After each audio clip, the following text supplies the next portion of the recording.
So welcome to How to Build a Navy. And this is honestly going to be the last video I'm going to record this evening before I go to bed. So, it seemed to be a suitable one to pick because it is incredibly, and I will say this, incredibly theoretical. Because every navy that we actually have is more or less an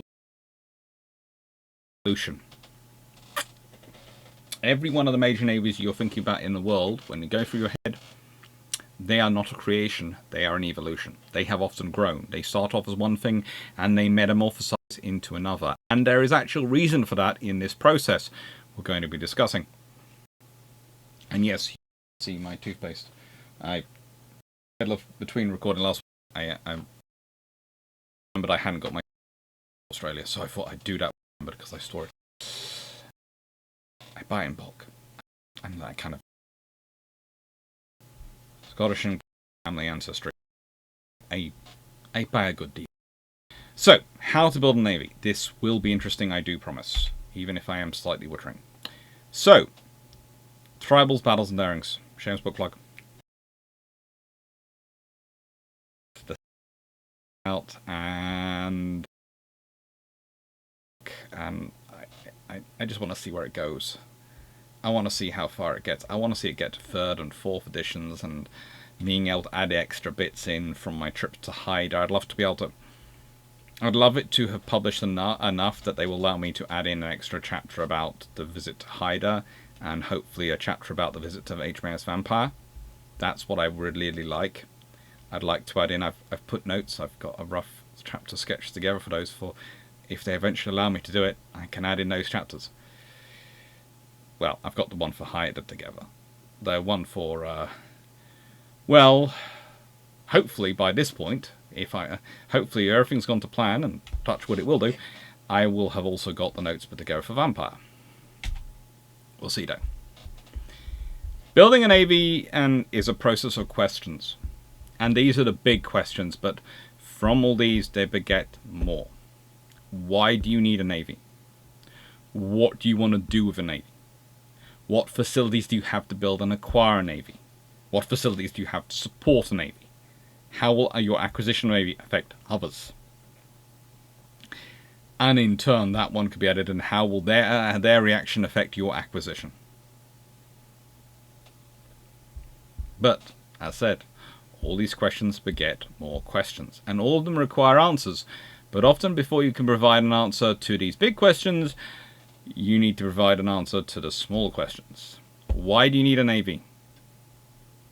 Now, you will notice there are a few pictures of tribal class destroyers in this video, but very few, as a lot of these pages are left relatively blank, because I want you to think about the questions. I don't want you to think about the pictures, how cool, how clever they are, lovely they are, you know, all that. I want you to think about the questions. Why do you need a navy? And be careful with this one. It's why do you need a navy? Not why do you want a navy? That's the second question. Why do you need a navy? Well, this is often defensive requirements. These are things like trade protection, because we have exposed trade lanes and sea lines of communication and we need to protect them. Or our trade goes around, our internal movement of goods goes around our country by sea. We're an island nation. It's how we move goods. Therefore, we need to protect the trade. Fisheries protection. Are fisheries and at sea fisheries an important part of your food economy? Are they an important part of your national survival? If so, you're going to want to protect them, because they could be threatened by pirates. And the same trade protection and fish protection can be protection from pirates, from non-state actors. Before you even get into state-on-state conflict, they are a factor. National security. Remember again when I was talking about the development of the Western Squadron for the Royal Navy, the Western Squadron, its vital formation, its utility in war. Well, it's first set up not as a war-fighting tool, but as a tool to deal with the raids of Barbary pirateers, Barbary pirates coming to and Barbary slavers coming to attack the British coast, to capture people and take them away as slaves. And yes, some towns had defences, securities, and were quite close to a local lord who would have a formation. Some didn't. and therefore you needed a navy to be there, because if you didn't, those people would maybe start organizing their own force, and if they start organizing their own force and having to pay tax to organize it, at a certain point they're going to think the king and paying money to Parliament isn't worth it, because why would they pay tax twice? And then there's maneuver. Okay, this is a weird one for naval, but it is a defensive requirement. Sometimes your best ability to maneuver your ground forces is by sea. And therefore, you need a navy for that. You need a navy to maneuver your force. It's a weird thing to think about, but it is there. You have to maneuver your force. You want to be able to maneuver at sea.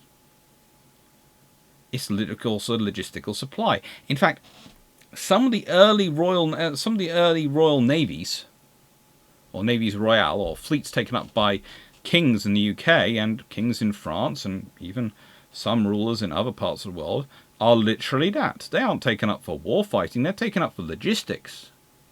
So they're building a fleet for logistical purposes. In fact, you can argue some of the early Chinese fleets are more about providing logistical formations than they are about providing war-fighting formations. Yes, war-fighting is nice, but it's very much secondary to the logistical abilities and maneuverabilities they provide to the land forces. So it's a defensive need. Why do you want a navy?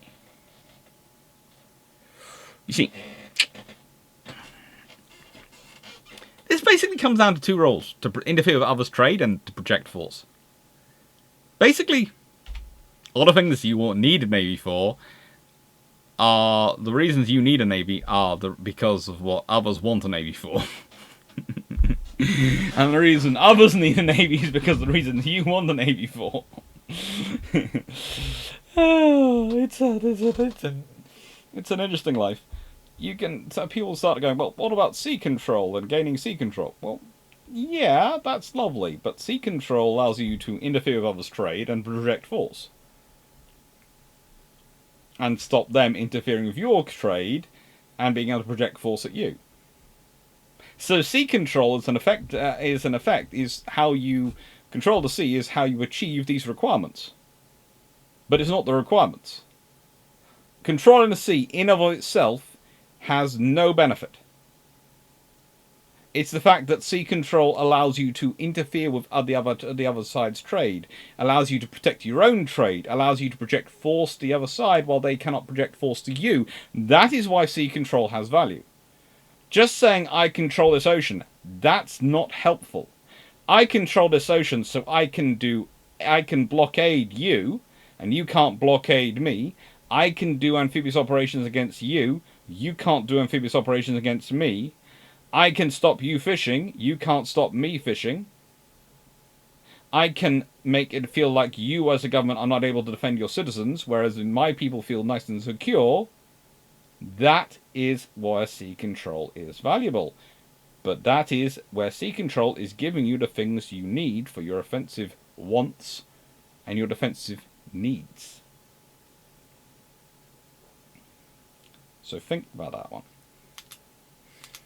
Yes, I have a red pen now. I have gone through a range of different things in my hands, and it's better I play with this than I play with a tube of toothpaste. Toothpaste might explode in a humorous fashion, for starters. So,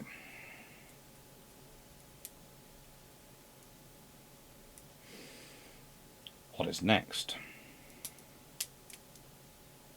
What is next? What facilities do you have to acquire a navy? Now look at these and look at their questions. Do you have yards? Are they big enough? If not, can they be expanded? If not, can they be relocated? If not, do you have places to build new yards? If the answer to all these is no, you're in trouble, and you're probably going to have to import from outside, which immediately puts you at a weakness. If you have to import all your naval forces and all your naval construction from outside, you're immediately at a weakness, because that means you're also going to have external supplies of material for repair, and ongoing costs will be brought to bear. In that your navy will be a source of constant outflow of money. of capital, of resources having to be spent externally to your country, which will support another country, but not support you. Whereas if you have all these things and you can do it internally, Navy can be a very useful internal revenue generator because you're spending the money internally, and that money can grow within the economy. There are various forms of fractional economics which have been going on for a very long time. People like to think fractional economics is new. It's not. It's been around for quite a while. Not quite as extreme as sometimes it's used today, but it's been around for a while. Do you have the right equipment, skills, and people? If not, do they have, because the yards.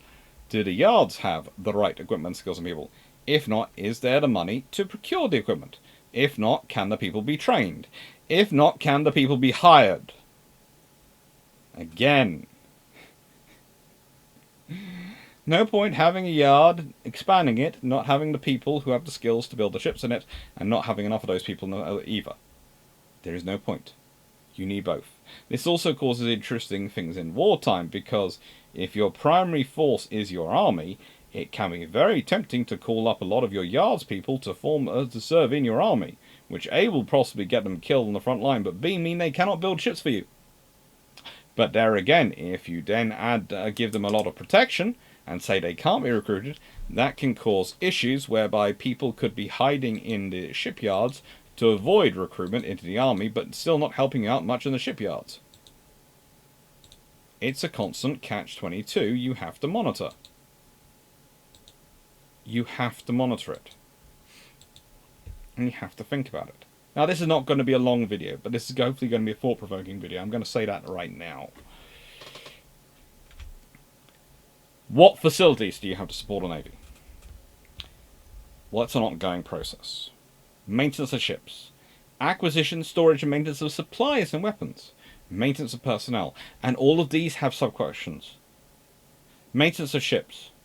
Well, to what extent are you maintaining them? How old are you going to be keeping them for? How old are the ships you're buying? If you're buying them from other powers, are you buying new ships from being built in their yards? Or are you buying old ships? Because if you're buying old ships, they're going to require a lot more maintenance than if you're buying a new ship.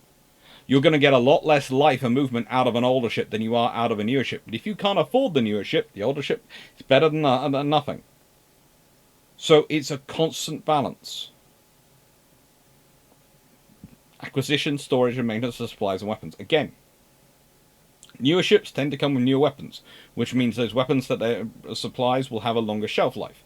Older ships, unless you get them upgraded and modernized, which is going to be expensive, will come with older weapons. Older weapons will tend to have less time left on their shelf life, so you might have to recondition those weapons. You might have to work through. And this, by the way, isn't just a missile thing. It's also a gun thing. It's a shell thing. It's an everything thing. They all require maintenance.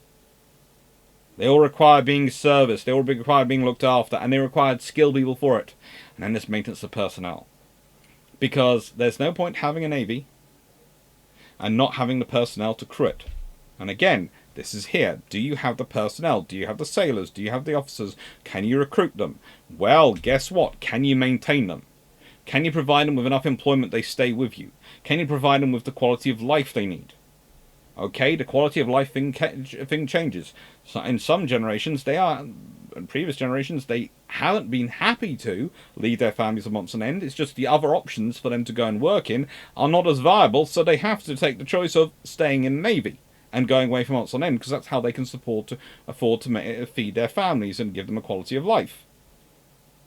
But these days, if you're talking about someone who has the technical skills and capabilities to be in the engineering team on a ship, or any sort of a sailor, any sort of personnel on a ship, those technical skills, those capabilities they have are going to mean they're in demand in civilian industry, which means there's going to be someone offering them a 9 to 5 not far from their home where they can commute to work and they can spend time with their family. So you better be offering them something which is decent and decent and valuable, so that they consider it worthwhile being away from their family for months. Or you have to work out the system for it. You have to work out how you're going to deal with it. And this makes things very interesting. Because you can people just turn around to me and go, well, if they join the services, they're going to be patriotic. Yes, they probably are going to be. They are probably going to be patriotic. They are willing to. They are quite literally joining up with the knowledge that they could be asked to put their lives on the line for their nation. That doesn't mean, though, that they are going to want to have their family hungry or living in substandard accommodation, or they're going to want to always miss every single birthday and the birth of all their children, or any funeral, any family funeral, all family funerals, or all those things. They're not going to want to miss all major life events. They're going to accept that possibly they're going to miss some, but everyone might miss some. But missing all of them, that ain't going to work. You miss more than one or two in a row, there is going to be a problem. In fact, missing more than one in a row is usually an issue. And even missing one, unless you can ultimately justify it by, yes, you're on a really critical operation and you are a really critical person, and there's absolutely no way we can get you home, so you have to stay here. It's very difficult to justify to them, and it's going to leave a bad taste in their mouths, to use that expression. So you have to be careful and you have to think it through. Because those people have options. Even in the age of sail, those people had options. They could go off and serve in foreign navies. They could find other careers.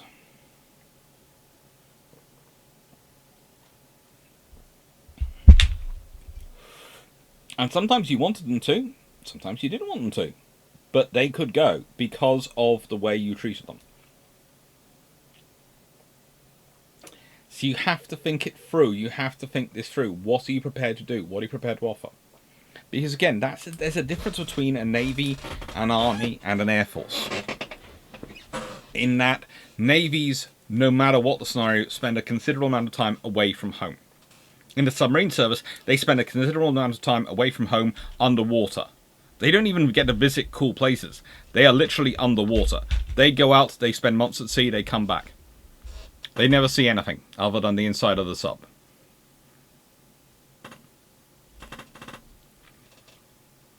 In the nicest way, on a submarine, on all ships, food is important. On submarines, food is absolutely friggin' critical. And if you aren't maintaining good quality food for your submarine, you are going to be in trouble with morale. That is the quickest way for morale on a submarine to disappear. You send them off with bad food.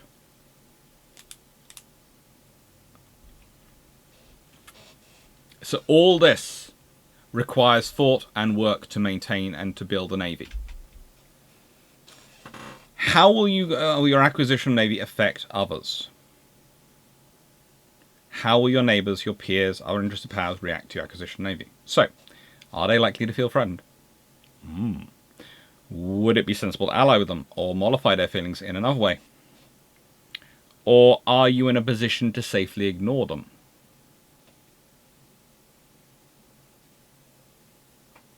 Now, there is a good example of this in history.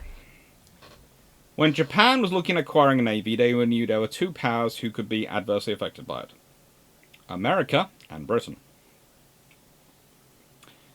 America was considered, because of the various issues that have happened, the Commodore Perry and the Black Fleet and things, was always considered more of a bad actor than Britain.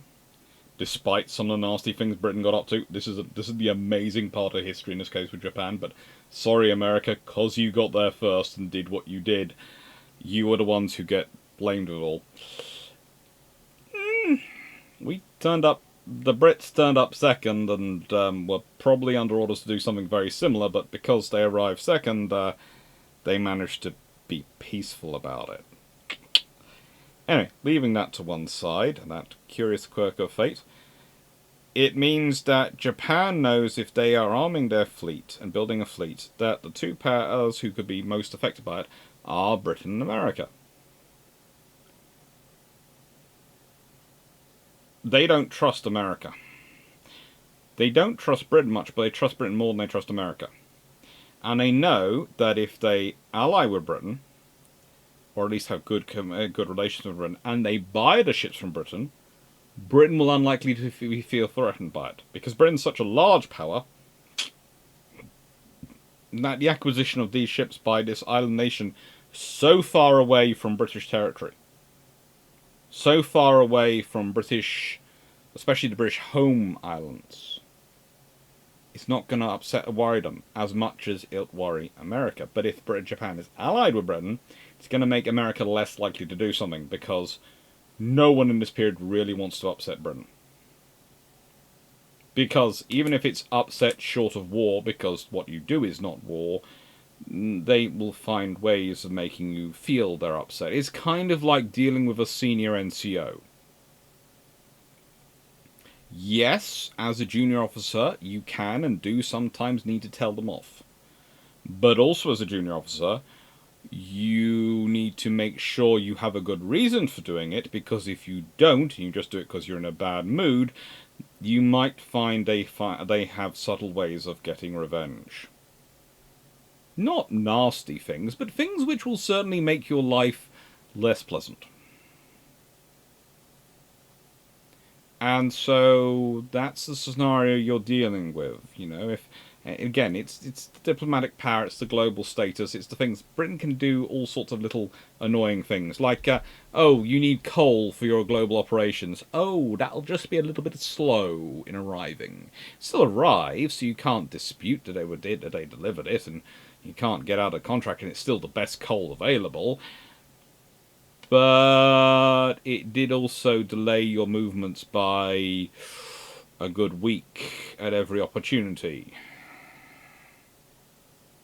Meaning your ships got a lot less done and were a lot less effective.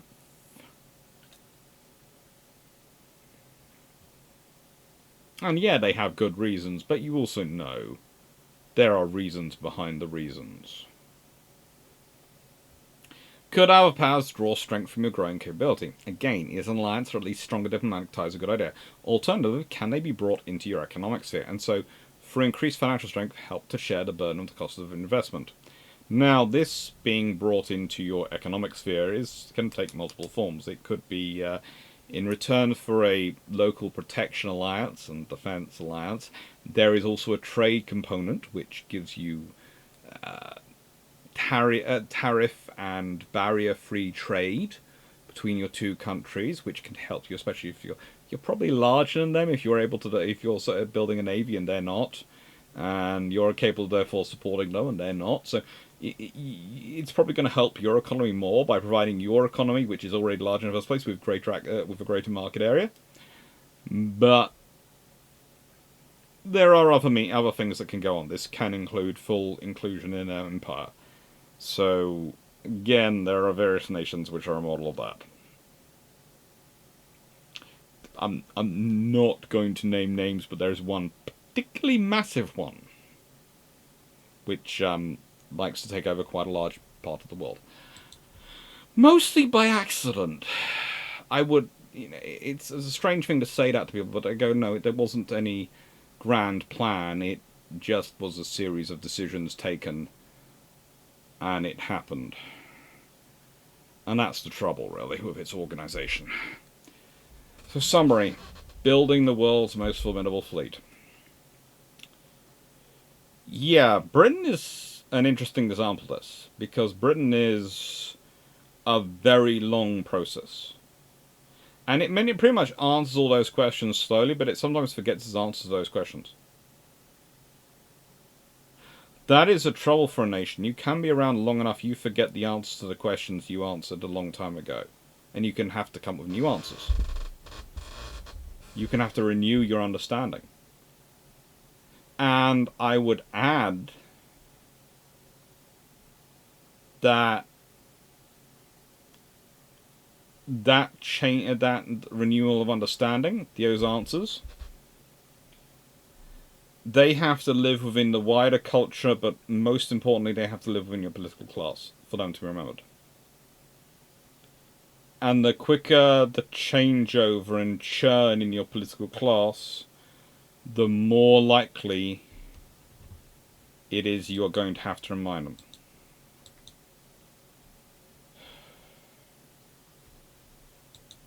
That is an issue. That is something which always has to be remembered and always has to be worked with. That the world is complicated, and that the world does change, but also things stay the same.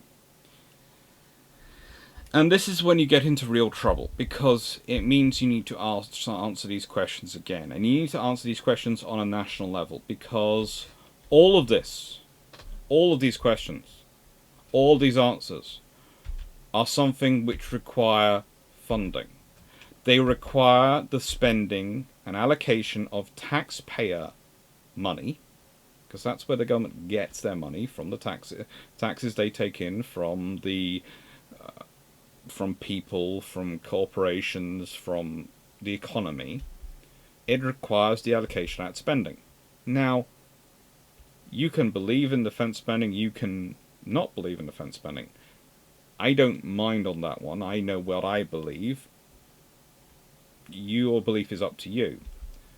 But the thing is, with all for spending, you have to be able to justify the questions which lead to the allocation of that. Whether it's a navy, whether it's an army, whether it's air force, whether it's a health service, whatever it is, you have to be able to answer these questions, and you have to ask them regularly, because that will decide what kind of form and shape that service, that organization takes.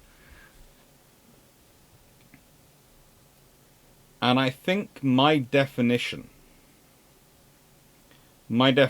of a national malaise, a national sort of malady, when you're basically your country has entered a quagmire of political thought, is when those questions stop being asked, and even worse, stop being answered. You need to have that ongoing discussion. You need to have that ongoing interest and debate. You need to be able to justify these things. And you need to justify them in the long term, because you have to look at these questions. None of this is a short-term thing. None of this can be done quickly. This is the work of decades. In the case of the Royal Navy, this is the work of centuries to create that. Centuries to get to that level. Decades. Less than decades. In the case, just a couple of decades, to shrink it down and get rid of it and lose it.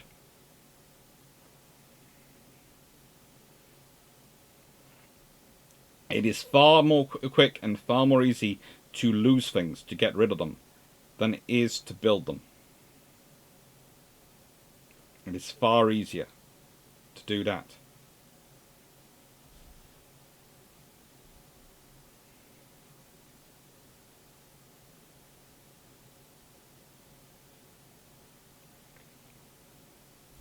So, there you go. How to build a navy. I'll answer a lot of questions and make the case for it. Ren, what else we got coming up? So this is July, and 4th of July. 11th of July, I am going to be talking about that great and well-known naval theorist, Theodore Roosevelt. Why do we talk about Theodore Roosevelt as a naval theorist? Because he is probably the first theorist to work exclusively in the realms of naval diplomacy, as a rule, and also to develop the concept of a sphere of influence, you can argue. Although he doesn't use that exact phrase, he does work through that.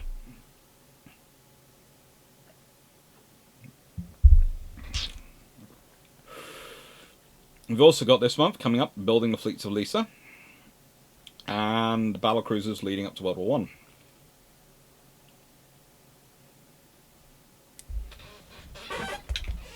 Honestly, have to say, the question I am most scared about coming up, that I'm going to be having to answer at some point, is winning a war, Holzendorf, and unrestricted submarine warfare on the 12th of September, because I have rewritten that one about 24 times already. Mainly because Holzendorf's writings on this subject are... the amount of decent English translation of them, and my ability to read high Prussian, make it interesting. But I'm getting there. Anyway, thank you very much for watching. Hope you enjoyed.